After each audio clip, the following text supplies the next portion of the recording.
You spawn as a little baby. No armor, no skills, no idea what's going on. If it's the year 2025, chances are you spawned as a male in India. The reason why you're a male Indian baby right now is just pure statistics. India is the most populous country on Earth, and more boys than girls are born. Now maybe the RNG gods were with you, and you spawned somewhere fancy, like Luxembourg. That's about a 0.008% chance. Pretty rare. And sure, life there might be a little bit smoother, but even showing up in the 21st century at all is quite rare. If births were randomly handed out across human history, you'd only have about a 2.8% chance of being born between 2000 and 2025. So in the grand scheme of things, it's actually quite unlikely that you were born today.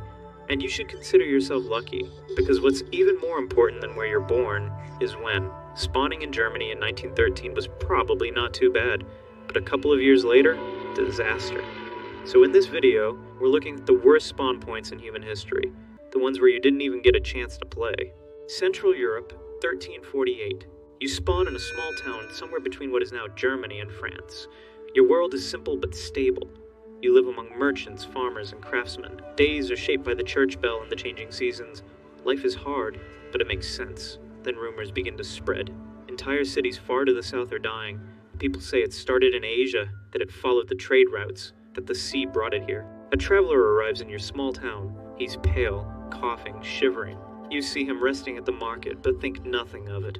It's only later that you learn he died at the inn that night. The next morning, the innkeeper's wife is sick, then her children. Then the man who helped carry the body to the church. No one knows what it is. The priest says it's a punishment from God. Others blame the wind, the water, or strangers. The first person on your street who perishes is the baker. Then, it's your brother's turn. Your mother lays him by the door for the death cart. No one cries anymore. They say doctors in the cities wear a beaked mask filled with herbs, but no one like that ever comes here. By winter, the town is quiet. Half the homes are empty. The rest are barred up. You don't understand what's happening, only that the world is smaller now. Historians will remember it as the Black Death. You will remember it as the year your brother died. Northern China, 755. You spawn in the Tang Dynasty, the most advanced civilization in the world. Your town is peaceful. The markets are busy. Poetry, art, and invention thrive. The empire stretches across Asia, and for a moment in history, it feels like things might just work. One morning, something is wrong. The market doesn't open. Everything is eerily silent. Soldiers rush past you without speaking. You hear the city gates slam shut. Your mother keeps you inside. Then come the drums. It's not like anything you've ever heard before. Deep and steady, like thunder that doesn't move. Then shouting, then screaming, then fire. A general named Unluckiest has risen against the emperor. He commands over 100,000 soldiers, and he turns them on the empire itself. You get to experience one of the bloodiest conflicts in human history. You and your mother barely escape the burning city with your lives intact, but the road is long, and your food supply is short. The group you're traveling with is mostly women, children, and elders. You quickly learn that every new home is just temporary. Raiders always come eventually. Now you don't even bother unpacking your small bag. Unfortunately for you, the Unluckiest Rebellion is not a short war. It drags on for nearly a decade. When it finally ends, tens of millions are dead. Some historians estimate that over 2/3 of China's population perished during this decade. You were born into the golden age of the Tang Dynasty. You will grow up in its ashes. Egypt, 2181 BCE. You spawn, near the Nile, at the edge of a great kingdom. For generations, your ancestors have lived under the rule of the pharaohs. They built temples and tombs, raised monuments from stone, and watched the river rise each year to feed the fields. But now the river has stopped behaving.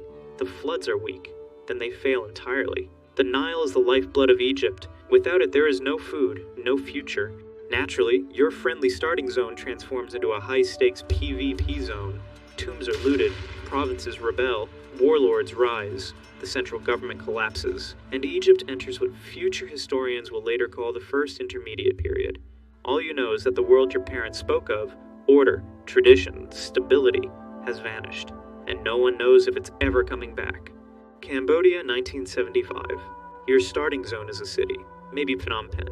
Your parents are teachers. There is food, there is music, and there are neighbors who know your name. Then everything changes. A group called the Khmer Rouge takes power. They are radical communists who believe that to save Cambodia, they must erase everything modern. Their vision was to create a pure agrarian, communist society, and that meant wiping out individuality, modernity, and anything that didn't fit their extreme ideology. Within days, the cities are emptied. They separate you from your parents to make you loyal to the regime, not your family. Everyone is forced into the countryside to work as farmers. They wanted a society of uneducated, obedient farmers. Even wearing glasses could get you killed. By the time the regime ends in 1979, up to 2 million people are dead. That is 1 out of every 4 Cambodians. In another timeline, you're still a child, and your parents are still alive, but not in this one. Ukraine, 1932. You wake up hungry. Again, that's normal now. You've spawned in a farming village surrounded by bountiful fields of wheat, but none of it is yours. The Soviet government says all grain belongs to the state, which means nothing belongs to you. Your mother hides a handful of seeds under the floorboards, not for planting, for eating. She takes a huge risk, but she can't bear to watch you starve. Hiding just a few seeds like this is considered theft. And in this system, theft is treason. And treason means a bullet.